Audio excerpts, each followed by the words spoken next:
नमस्कार आदाब दोस्तों, आपके ज्योतिषी दोस्त इरफान की तरफ से।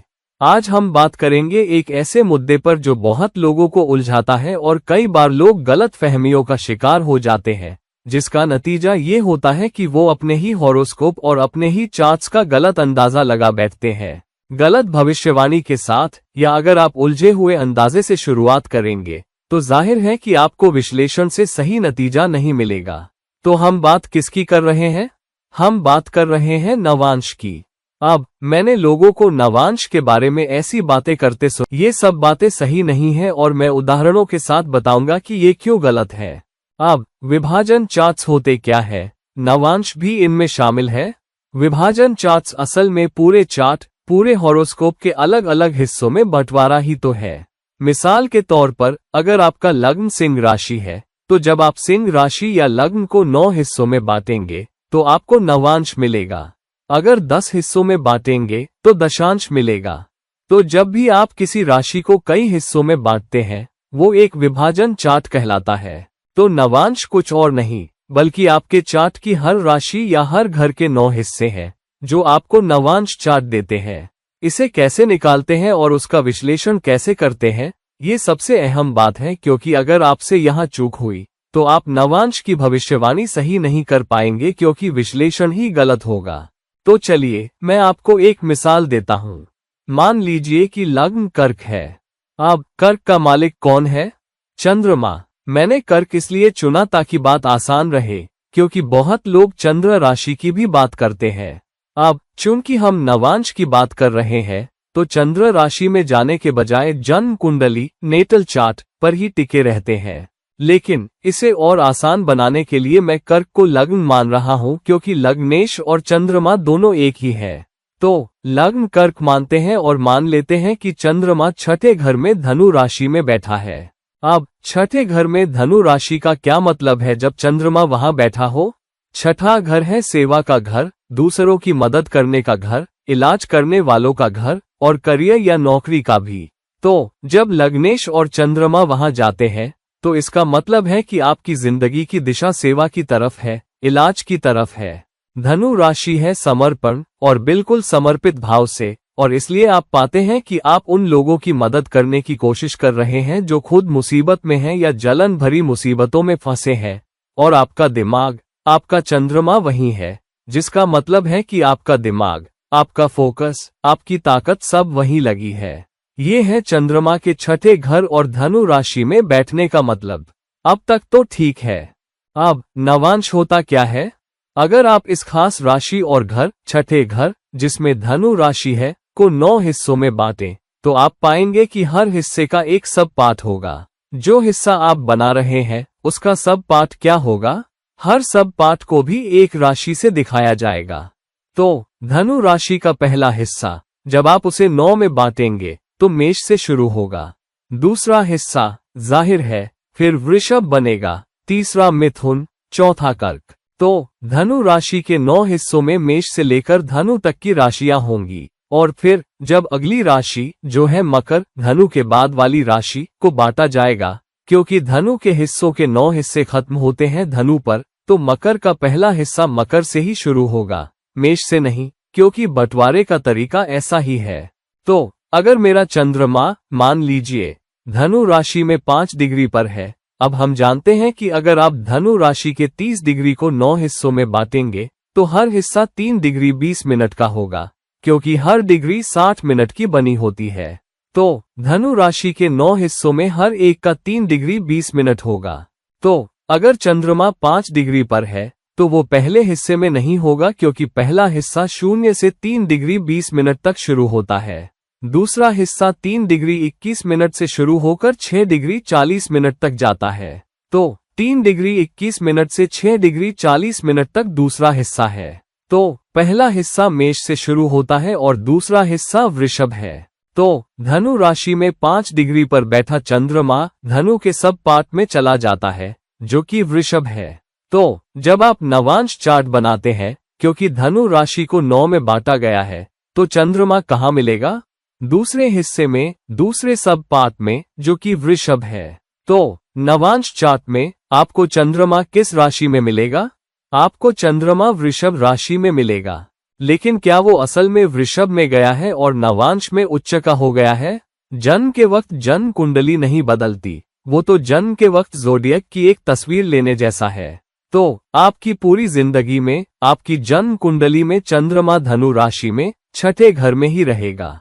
छठे घर के भीतर वो छठे घर के बारीक हिस्से में जा रहा है, जो कि धनु राशि का बेहतर हिस्सा है, जो कि वृषभ वाला हिस्सा है। इसका मतलब है कि धनु राशि के भीतर धनु के सबसे बेहतर हिस्सों में से एक में चंद्रमा जाकर बैठ गया है।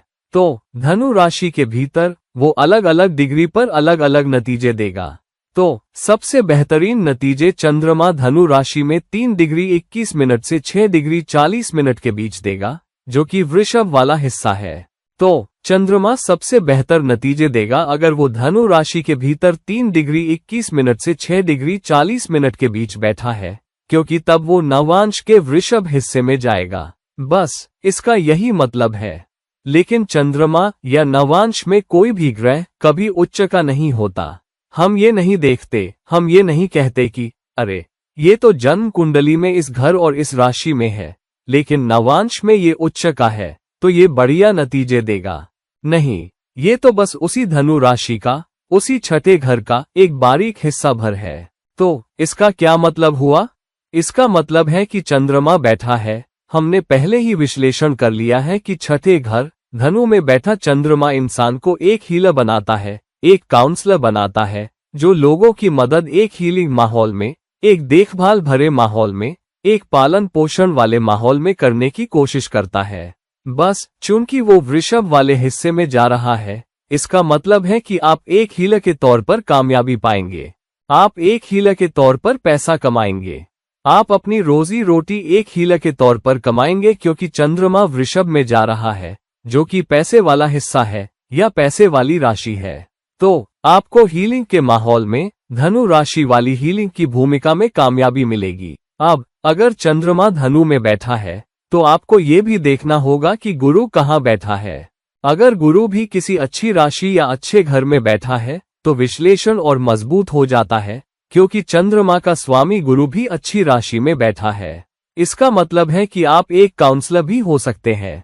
आप इसे समझदारी से भी करेंगे, आप इसे अच्छे से करेंगे, आप लोगों को ठगेंगे नहीं, आप लोगों को बेवकूफ नहीं बनाएंगे, और आपको देखा जाएगा। आपकी पहचान भी एक अच्छे हीलर के तौर पर होगी, एक समझदार हीलर के तौर पर, एक अच्छे सहारे के तौर पर, एक अच्छे काउंसलर के तौर पर, क्योंकि गुरु एक शिक्षक, एक काउंसलर, एक गाइड, एक मेंटर भी तो है। तो अगर गुरु भी अच्छे घर में बैठा है तो आप इसी तरह देखे जाएंगे। तो आपको बस इतना ही देखना है, जन्म कुंडली से नवांश में हर ग्रह की स्थिति। तो ये खास हिस्सा यही भूमिका निभाता है। अब लग्न को देखिए, यहाँ लग्न हमने कर्क माना था। तो अगर आप कर्क राशि के 9 हिस्से करें तो आप पाएंगे कि 9वां हिस्सा अगले घर में चला जाता है और वो वृश्चिक बन जाता है। तो नवांश में लग्न वृश्चिक हो जाएगा और चंद्रमा वृषभ में जाएगा। तो फिर आपको देखना होगा कि नवांश में आपको क्या नतीजे मिलेंगे। फिर चंद्रमा नवांश में 7वें घर में जाता है, जिसे भी देखना चाहिए रोजमर्रा की बुनियाद पर, क्योंकि 7वां घर है रोज लोगों से जुड़ाव। तो लोगों की भूमिका में रोजमर्रा की बुनियाद पर आप पैसा कमाएंगे, आपको कामयाबी मिलेगी। और वृश्चिक एक बहुत कर्म प्रधान राशि भी है और कर्म वाला लग्न भी।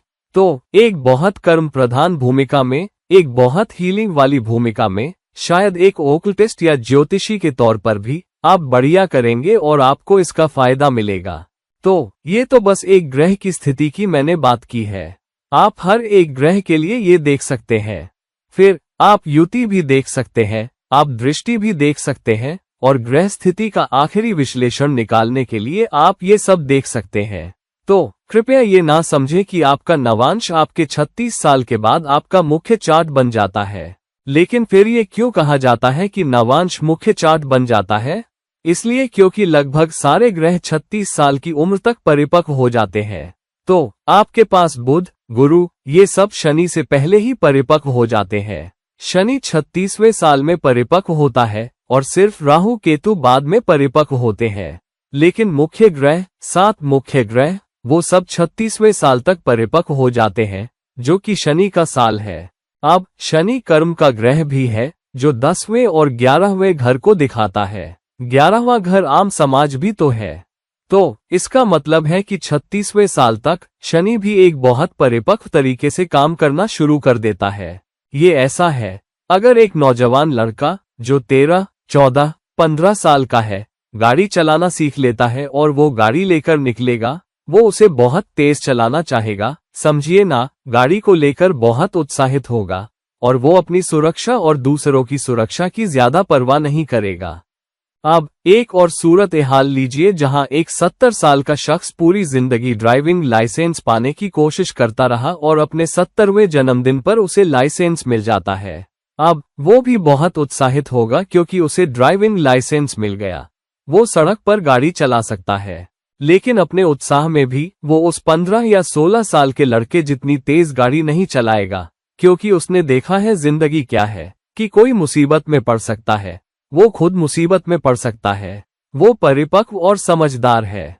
तो 36वें साल के बाद, चूंकि ज्यादातर ग्रह परिपक्व हो चुके होते हैं, वो 36वें साल के बाद ज्यादा परिपक्व नतीजे देना शुरू करते हैं। इसीलिए कहा जाता है, या लोग कहते हैं, कि आपके 36 साल के बाद नवांश आपका मुख्य चार्ट बन जाता है, लेकिन ऐसा नहीं है। आपका मुख्य चार्ट आपकी जन्म कुंडली ही रहती है। हालांकि उसी स्थिति में बैठे ग्रहों के बेहतर नतीजे उस उम्र के बाद आते हैं। तो ये खास स्थिति जिसकी हमने बात की, छठे घर धनु में चंद्रमा, वो आपको वक्त के साथ बेहतर और बेहतर नतीजे देगी और आपके 36वें साल के बाद सबसे बेहतरीन नतीजे देना शुरू करेगी, क्योंकि उस वक्त तक आपके सारे ग्रह परिपक्व हो चुके होते हैं और शनि भी परिपक्व हो चुका होता है। अगर शनि नीच का भी हो तो वो आपको उतने बुरे नतीजे नहीं देगा जितने शायद आपकी 20 साल की उम्र में देता। आपके 36वें साल के बाद वो आपको थोड़े कम अशुभ नतीजे और थोड़े ज्यादा परिपक्व नतीजे देंगे और आप चुनौतियों का सामना ज्यादा परिपक्वता से कर पाएंगे। और इसीलिए, क्योंकि आप एक नीच के ग्रह से आ रही चुनौतियों का सामना ज्यादा हिकमत, ज्यादा परिपक्वता से कर रहे हैं, आपको नीच के ग्रह का उल्टा असर या बुरा असर कम झेलना पड़ता है। आपके नवांश में आपके 36वें साल के बाद स्थिति का यही मतलब है। तो आपके नवांश के मामले में ये एक बहुत अहम विश्लेषण है। तो अगर आप दूसरी कहानियों से प्रभावित रहे हैं तो कृपया उन पर ना चलें। कृपया इस जानकारी का इस्तेमाल ये जानने के लिए करें कि आपके नवांश में अलग अलग ग्रह स्थितियों का क्या मतलब है। और अगर आपको कोई शक है, आप मुझसे ये जानना चाहते हैं कि आपके नवांश में ग्रह स्थिति का क्या मतलब है, या आप मेरी कंसल्टेशन लेना चाहते हैं या कोई सवाल पूछना चाहते हैं, तो कृपया नीचे दिए गए लिंक में मेरे ईमेल आईडी पर मुझसे संपर्क करें। कृपया इस वीडियो को लाइक करें। कृपया इस वीडियो को शेयर करें ताकि दूसरों की गलत फहमियां भी दूर हों।